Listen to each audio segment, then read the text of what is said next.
예수님께서는 예루살렘에서 제자들과의 시간을 보내고 계십니다. 성만 찬양하시고 겟세마네에서 함께 기도하시고 예수님은 끊임없이 계속해서 십자가를 향해 나아가고 계시는 것을 묵상하게 됩니다. 오늘 본문을 보면 예수님께서 겟세마네 동산에서 기도하신 이후에 유대인들이 보낸 사람들에 의해서 붙잡히시는 장면을 기록하고 있습니다. 본문은 이러한 내용입니다. 43절을 보면 이렇게 얘기합니다.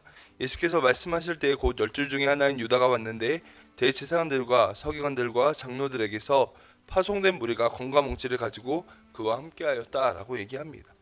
본문을 보면 유다와 함께 예수님 잡으러 온 사람들을 향해서 대제사장들, 서기관들, 장로들에게 파송된 무리라고 얘기합니다. 요한복음 보면 이 사람들을 향해 아랫사람들이라고 기록하는데 이것으로 보아 아마도 이 사람들이 돈을 주고 산 사람들로 보입니다. 이 사람들에 의해 예수님이 빌라도 앞에 서게 되고 결국에는 십자가의 죽임을 당하게 되는데 그 시작점이 오늘 본문이라는 것입니다. 44절을 보면 유다와 사람들이 군호를 짜왔다라고 얘기합니다. 만약 유다가 입을 맞추는 사람이 있다면 그 사람을 잡으면 된다. 그 사람이 예수님이다 라고 군호를 짠 것입니다. 그리고 45절에 46절을 보면 파송된 사람들이 그대로 유다의 말대로 예수님을 붙잡게 됩니다. 오늘 본문에서 주목해야 하는 것은 예수님께서 이러한 잡히시는 과정 가운데 아무런 저항도 하지 않으셨다라는 것입니다. 47절을 보면 이러한 내용이 나옵니다. 곁에 서 있는 자 중에 한 사람이 칼을 빼어 대제사장의 종을 쳐 그 귀를 떨어뜨리니라 라고 얘기합니다. 여러분 요한복음 보면 이 사람이 바로 베드로였다라는 것을 알 수 있습니다. 여러분 얼마나 용기 있는 행동입니까? 예수님이 붙잡히시려고 하자 칼을 빼서 그 종의 귀를 자르며 예수님을 보호하려고 했습니다. 50절을 보면 모든 제자들이 예수님을 다 버리고 도망갑니다. 그리고 51절부터 52절을 보면 다른 복음서에 나오지 않는 한 사람이 등장합니다. 바로 배 혼니부를 두르고 알몸으로 도망간 사람입니다. 여러분 예수님이 붙잡히시는 그 장면을 보자 배 혼니부를 버리고 알몸으로 도망가는 사람이 있었다고 얘기합니다.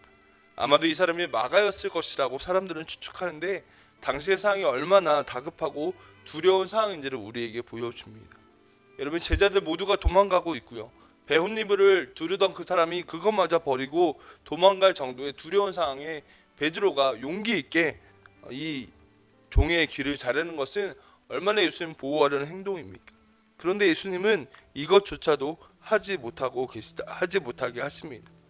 보면은 우리에게 이러한 질문을 합니다. 왜 주님이 이렇게 하셨을까? 왜 아무런 저항 없이 십자가를 지신 것일까? 라는 것입니다. 본문을 묵상하면서 저는 두 가지 사실을 함께 묵상하고 기도하려고 합니다. 첫 번째는 성경을 이루기 위함이었습니다. 우리 49절의 말씀 같이 한번 읽어보겠습니다. 내가 날마다 너희와 함께 성전에 있으면서 가르쳤으되 너희가 나를 잡지 아니하였도다. 그러나 이는 성경을 이루려 함이라 하시더라. 아멘. 여러분 성경을 이루기 위해 주의 말씀을 이루기 위해 이렇게 아무런 저항 없이 붙잡혀 가셨다라는 것입니다.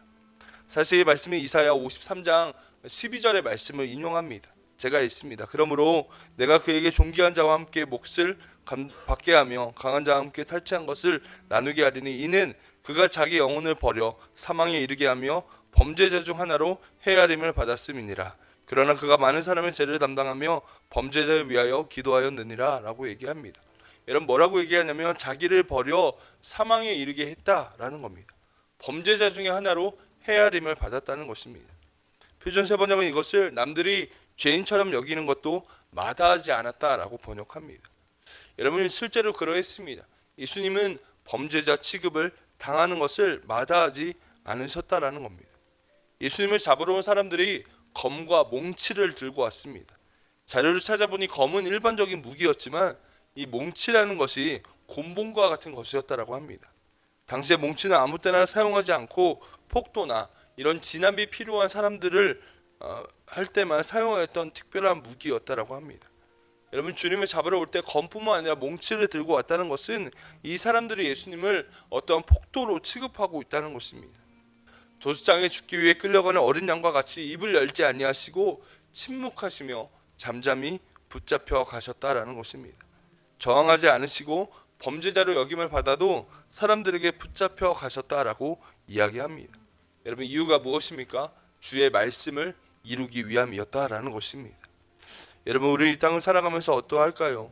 예수님은 주의 말씀을 이루기 위해 어떠한 저항도 하지 않으시고 범죄자 취급을 받으시며 묵묵히 걸어가셨다라는 것입니다. 여러분, 우리는 하나님의 말씀을 이 땅에 이루기 위해서 어떠한 애씀과 노력이 있습니까? 주님처럼 어떠한 대가와 취급을 받더라도 말씀을 이루는 삶을 위해 우리가 주저하지 않을 수 있을까요? 여러분, 주님의 그 모습을 보며 우리가 그렇게 결단하는 거룩한 시간 되어주기를 축복합니다. 여러분, 하나님의 말씀을 내 삶에 이루어가는 것, 성경에 약속된 그 말씀을 이 땅에 실현하는 것이 우리의 삶에 얼마나 중요한 부분일까요?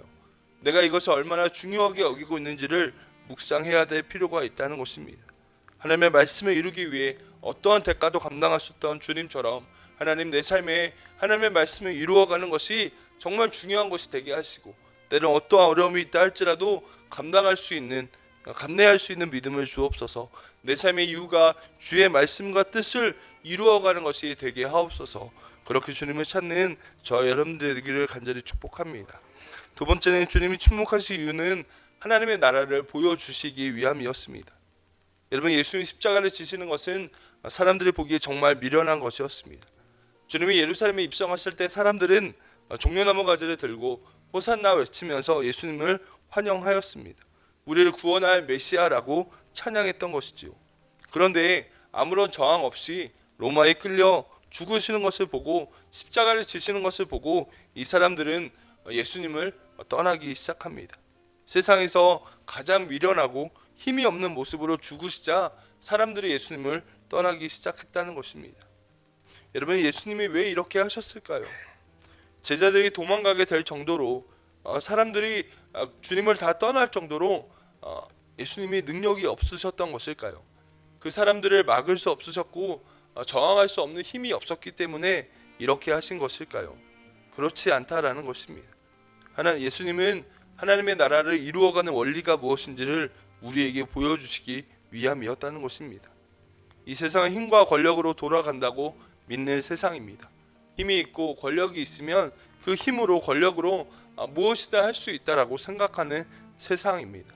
그러나 주님은 하나님의 나라는 힘에 있지 아니하고 사랑과 희생으로 세워져 간다는 것을 보여주시기를 원하셨다는 것입니다. 저항하실 수 있는 능력이 있으셨습니다. 이런 마태복음 26장을 보면 예수님이 12군단도 더 되는 군사를 동원할 수 있다, 천군과 천사를 동원할 수 있다고 하십니다. 대항할 수 있지만 그렇게 하지 않으시고 희생과 사랑으로 하나님의 나라를 세워가기를 원하셨다라는 것입니다. 마가복음 10장 45절입니다. 인자가 온 것은 성금을 받으려 함이 아니라 도리어 섬기려 하고 자기 목숨을 많은 사람의 대속물로 주려 함이리라 라고 얘기합니다. 섬기기 위해, 희생하기 위해, 죽기 위해 이 땅에 오신 예수님은 저항하지 않으시고 묵묵히 십자가의 길을 걸어가셨다라는 것입니다. 베드로를 꾸짖으시며 오히려 칼을 칼집에 넣으라고 하시며 하나님의 나라는 칼로, 힘으로 세워가는 것이 아님을 보여주셨다라는 것입니다. 미련해 보이고 연약해 보이지만 저항 없이 끌려가셔 십자가에 죽으시는 것이 하나님의 지혜이고, 십자가가 사단이 상상할 수 없는 하나님의 구원의 방법이었음을 보여주시기를 원하셨다라는 것입니다. 그래서 주님은 십자가의 길을 묵묵히 저항하지 않으시고 걸어가셨다라는 것입니다. 여러분, 우리에게 이 은혜가 있게 되기를 간절히 축복합니다. 주님, 우리가 십자가의 길을 걸어가기를 원합니다.